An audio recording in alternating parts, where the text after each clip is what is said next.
Every day, something dramatic happens in the Caribbean that affects our lives. We'll give you the details. We'll give you the facts on Caribbean Perspective with Eddie Frederick. Here's Eddie Frederick. So glad you can join us. St. Kitts and Nevis Prime Minister responds to upsurge in gun violence. This story takes the lead in today's edition of Caribbean Perspective for Friday, 9th June 2023. Details after this important message. Hubbard's Multi-Department Mount Gay and Hubbard's Tire Bay, located at the Building Supplies Compound in Grand Anse, are reminding the motoring public that another round for licensing and inspection has begun. Just arrived on new shipments of quality furrowed and torque tires to fit all makes and models of vehicles at competitive pricing. Shop early to avoid the hassle of long lines. WhatsApp them on 473-405-5482. Hubbard's, quality service, affordable prices.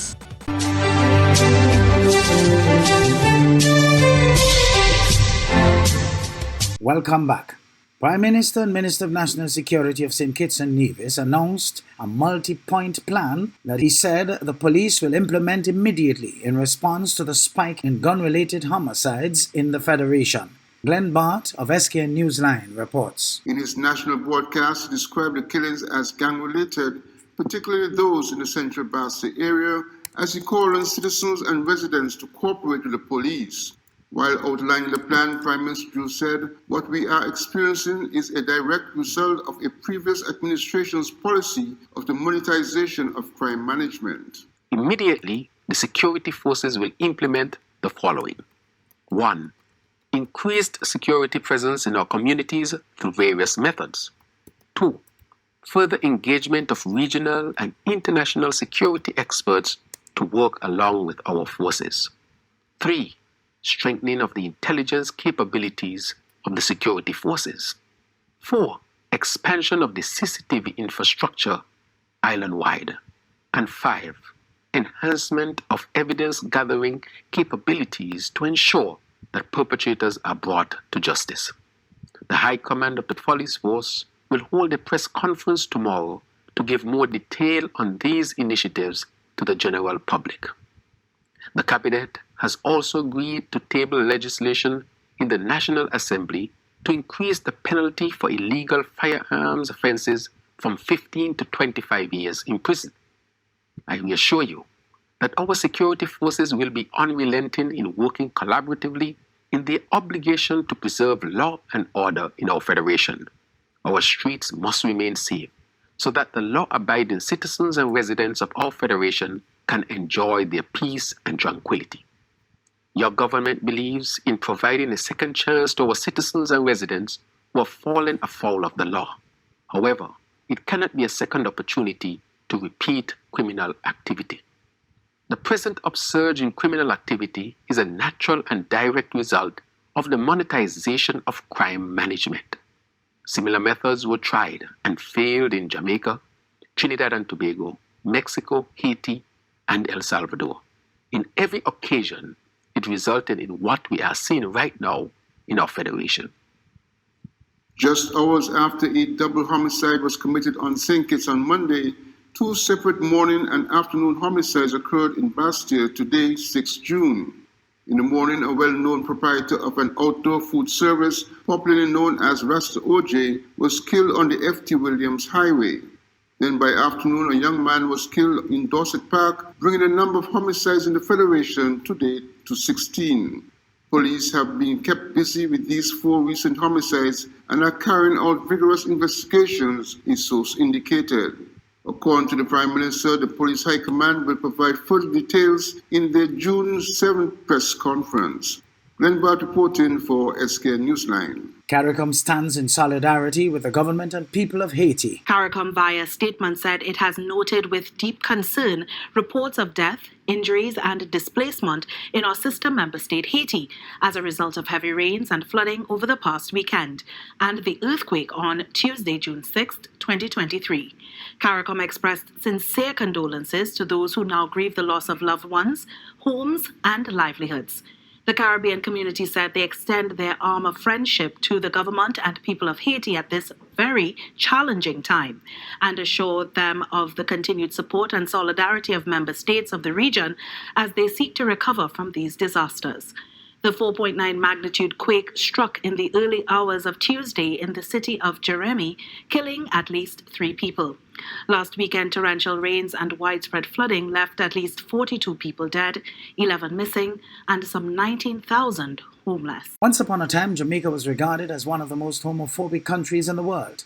In recent times, there has been some level of leniency and tolerance, but there still remains intense resistance to the whole acceptance.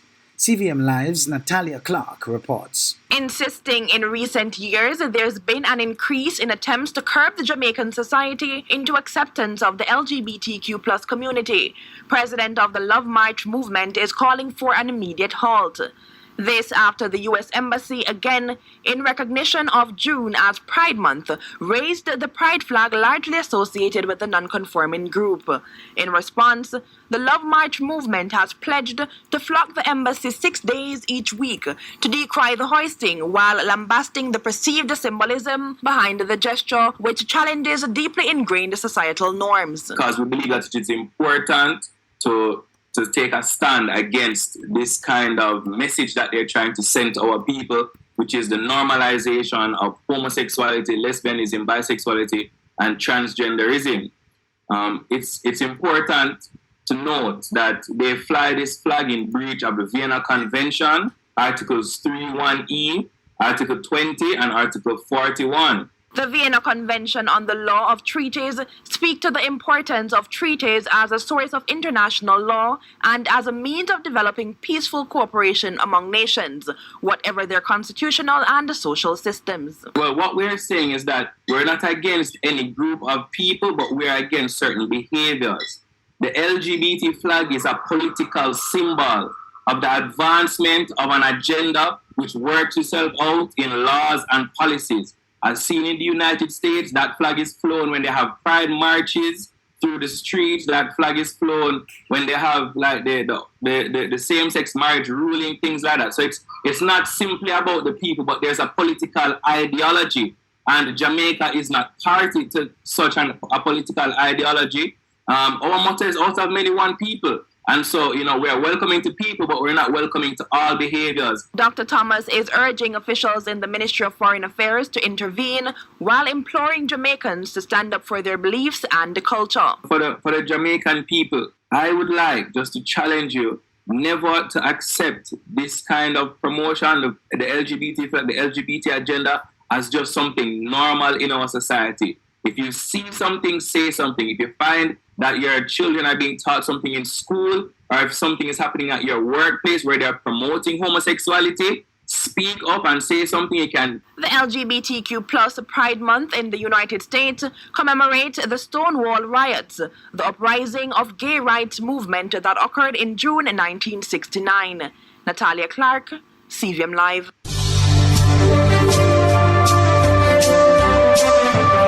You're listening to Caribbean Perspective with Eddie Frederick.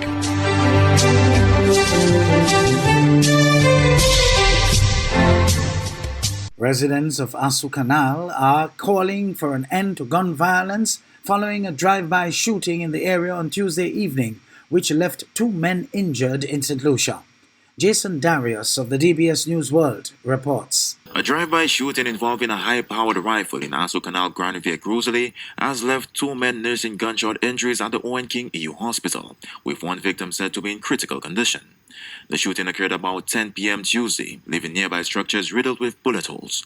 One resident indicated that a similar incident occurred about a year ago, and the community is yet to recover from the adverse effects. Because currently, look now, things will be slow for me, and the work feel already so hard for you to get into, so that make it even worse for me as a business owner. And the stigma as well stays with your business for a long time, or your area for a long time, because we already had some of those incidents in the past, and people still don't want to come inside of it because of this and this happening again.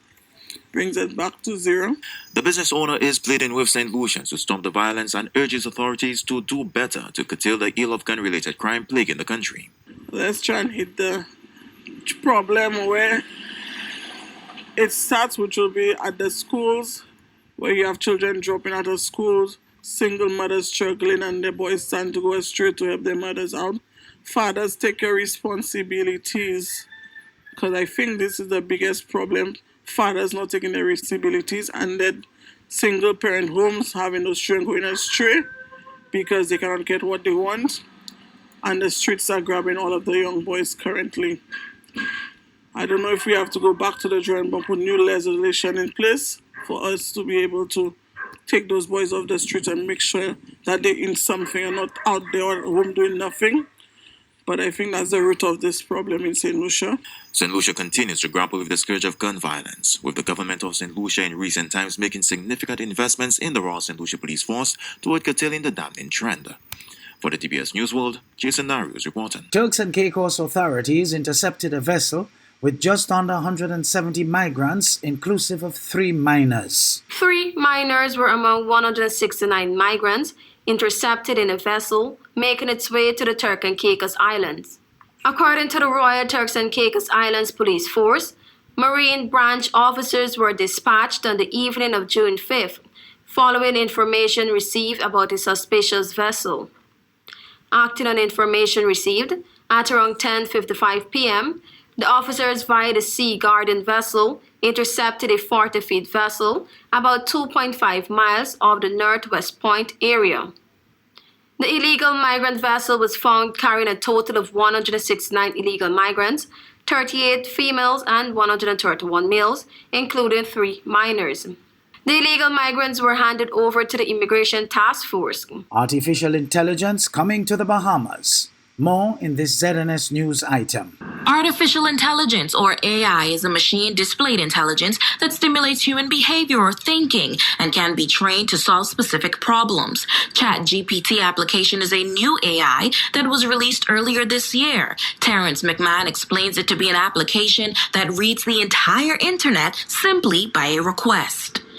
Pretend you have 10 people in a room at any time that are experts in their area of expertise: health, fitness, medical, doctors, copywriters, bloggers, content creators.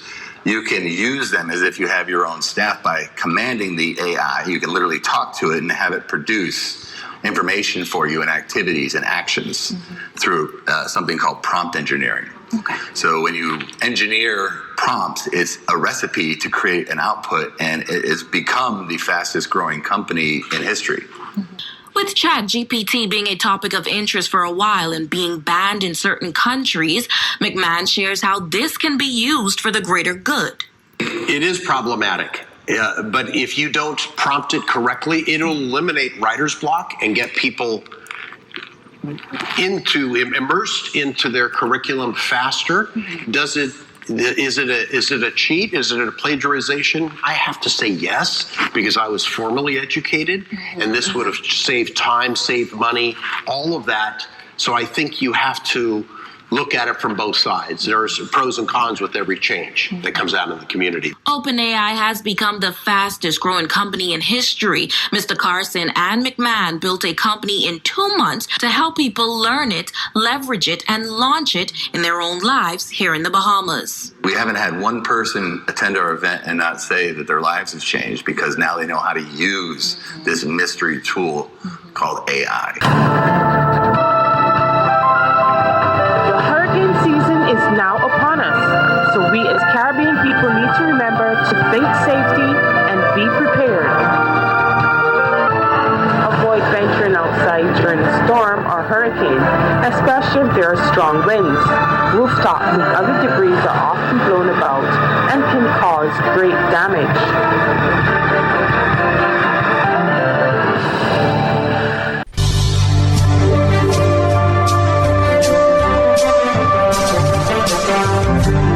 I am Eddie Frederick, wishing you a restful weekend. This has been Caribbean Perspective, a whole new approach to highlighting developments in the Caribbean. In the meantime, please continue to log on to CaribbeanPerspective.com for more daily news and more.